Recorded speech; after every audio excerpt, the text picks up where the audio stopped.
Hey guys, this is EckhartsLadder. Hello and welcome to another episode of Star Wars Top 5, the series where we count down something within the Star Wars universe. Today we're looking to Star Wars Legends and counting down the 5 most elite Stormtrooper units used by the Galactic Empire. Make sure you stick around to the end of today's video because I'm going to be debuting a new segment on my channel. I've been contacted a few times about doing toy reviews, and on a personal level, I would really like to get into reviewing things like Lego and perhaps even movies at some point. So at the end of today's video, after I've gone through the entire list, I'm going to be including a brief snippet of a review I did for Sphero's new BB-9E and R2-D2 remote controlled droids. Now, this snippet is only going to be about a minute or so long. If you want to see the full review, you can go over to my second channel, X2, and watch it there. I'll put a link up in the annotations and also down in the description. But we'll get to that when we get to it.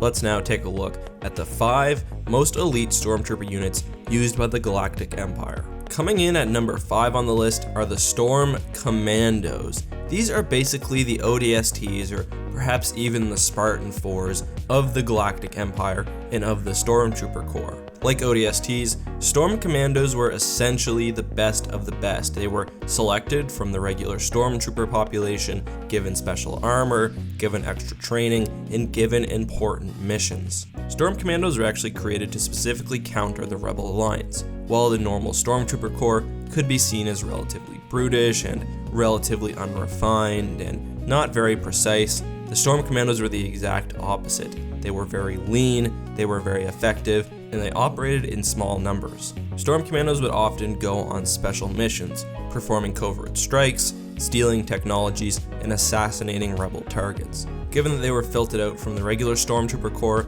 Storm Commandos were extremely skilled in most areas of combat. This, combined with their special reflective armor, which was usually painted black, made them quite fierce targets. And although they aren't the fiercest units used by the Empire, you still don't want to see them turn up on your doorstep. For that reason, the Storm Commandos are the 5th most elite unit of Stormtroopers used by the Galactic Empire. Number 4 is the Clone Commando, and as the name would suggest, this unit has the unique position of being the only unit comprised entirely of clone troopers on this list. After the Republic's reorganization into the Galactic Empire, existing Republic clone Special Forces units were reorganized under the Imperial military structure. For more information, you can read the Imperial Commando novel, which is the end of the Republic Commando series of books. But in that book, you learn how the transition from the Republic to the Empire affected the clone troopers greatly, giving them new armor, reorganizing their squads, and basically creating this new unit as part of Vader's 501st.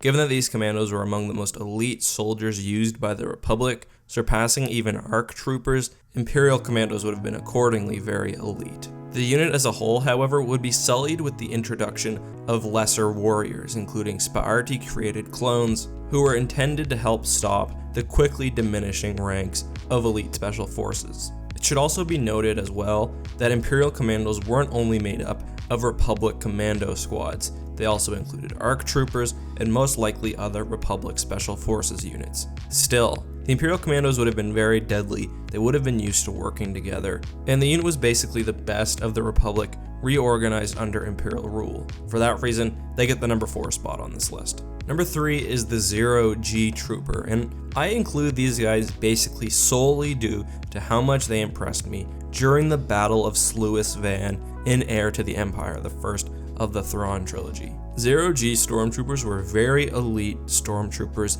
meant to operate in the vacuum of space. At the Battle of Sluis Van, they were used to try to capture new Republic ships and actually were quite a serious threat, even to larger ships like the Millennium Falcon. ZeroG Troopers were very skilled, and because of the advanced technology in their suits, they were able to move around very quickly in battle. They also packed a lot of punch, and this combined with the fact that they are a much smaller target than something like a starship made them very dangerous, especially when they get near the hulls of larger ships. The troopers also, as we see again during the battle, come with a self-destruct function, so just imagine that they get on the outside of your ship. They're either going to be able to break their way in, or even if you kill them, they're going to self-destruct and do serious damage. This is what makes them so deadly in battle, and obviously the stormtroopers who were chosen to be ZeroG Troopers had to be extremely talented. We don't really know much about their selection process, but we can assume that it was quite rigorous. There are various forms of space trooper armor, going from the bulky to the less bulky, but regardless of the type of armor they have, these guys are cool, they're very deadly, and they add some nice dynamic to Star Wars space battles. Number 2 is the Terror Trooper, and anyone who's played Star Wars The Force Unleashed 2 probably remembers these guys. I'm really pushing the boundary of what is a stormtrooper by allowing these guys into this list. Regardless though, from my understanding, the Empire essentially considered them to be an elite form of stormtrooper, and given that they do have kind of stormtrooper-esque armor, why not include them? Like the number 1 unit on this list, Terror Troopers were cybernetically enhanced soldiers. Their human limbs were replaced with the robotic ones, making them extremely fast and very deadly. This included the addition of Durasteel knife-like nails on the end of their fingers. Because of not only their enhanced speed, but also their incredible reflexes, regular Rebel troopers were absolutely no match for Terror Troopers, and the elite stormtroopers could even go head-to-head with Jedi, including Galen Merrick,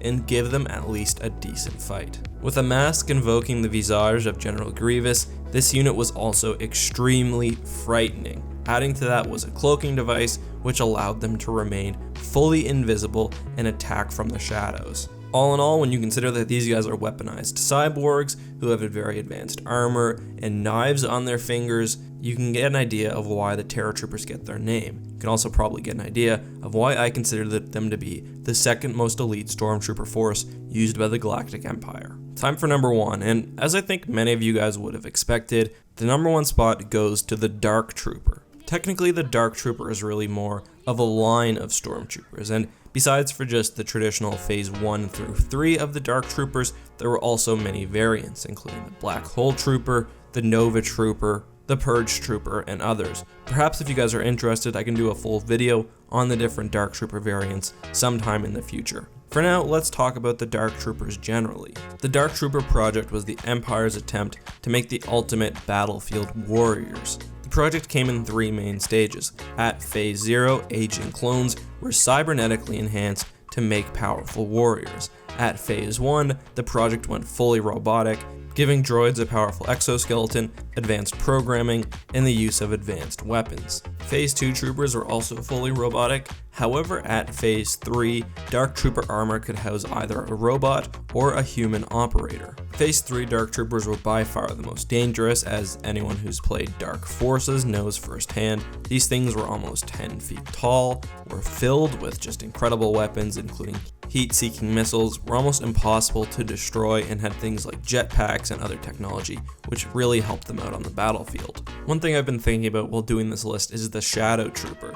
I've always considered that the Shadow Trooper was part of the Dark Trooper line, so I didn't include it otherwise in this list, but now that I think about it, perhaps they deserve their own entry, and I'm going to give them a tie for the number 1 spot. So really, you guys are lucky, because you got 6 entries on this list when you're only expecting 5. These guys exist only in the game Jedi Knight 2 Jedi Outcast, which is, by the way, a phenomenal game, one of my top 5 Star Wars games of all time. But the Shadow Trooper is basically the Empire's attempt to give stormtroopers force powers, and they wield lightsabers, can use a basic level of force lightning and force jump and other force powers, and are really quite a difficult foe. Making matters more difficult if you're a Jedi like Kyle Katarn is that their armor was made out of cortosis, which is a mineral that is resistant to lightsabers, so defeating them in one-on-one lightsaber combat was very difficult. Anyways guys, that has been the list. Let me know in the comments what you thought of this list, if you'd like to see a canon version, the 5 most elite stormtrooper variants in Star Wars canon, and of course if I forgot something, and what video you'd like to see next. I'm going to end today's video by including a brief clip of my Sphero toy review. I really hope you guys enjoy it, and if you want to see more reviews, check out my second channel. Again, there will be a link in the description. Also, let me know down in the comments if you like this new format. With all that being said, let's now give a brief summary, and this is also where I'm going to pull people in from my other video. The R2-D2 and BB-9E Sphero droids are a fairly significant increase in quality over the previous BB-8 model. That being said, the functions of the product and the most attractive features remain the same. If you're buying this droid, it's most likely not going to last as a toy. What it is, however, is a very nice, very aesthetically pleasing, and very detailed model that could easily find a place in your home office or even your living room.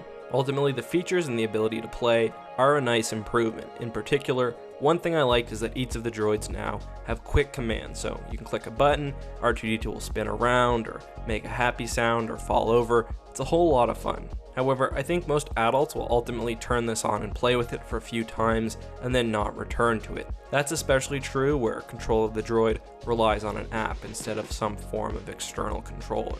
That being said, I think that that's okay just because of how high quality these models actually are, but if I were going to choose one of the two, I would definitely choose R2-D2. He's got a lot more functionality, he can move his head independently of his body, and he's got that third leg which he can extend. The coolest thing about BB-9E is that his movement is so innovative, but especially if you're going to have them sitting on a shelf, I think you definitely want R2. These two droids have a lot of personality, they're very, very well made, and I am happy that I got them. So I'm not going to give a formal rating, but my recommendation is this. If you want the droids for something to look at and something that will look nice on your mantle, go for it. If you're expecting to have a whole lot of fun with them, I'm just going to warn you that you might get bored fairly quickly. Finally, if you're like me and you have dogs, get the R2-D2. It will save you a lot of heartache. The BB-9E head falls off very easily, and my dogs like to take it and bite on it, and one of these days, if I'm not careful, they will swallow it. So go with R2-D2, and really, he's the better droid overall, at least in my opinion. If you've gotten this droid, let me know what you think down in the comments. I'm also going to post some Amazon affiliate links, so if you want to support the channel, feel free to click those and consider buying one or both of the droids. Until next time, this has been EckhartsLadder. As always, may the Force be with you.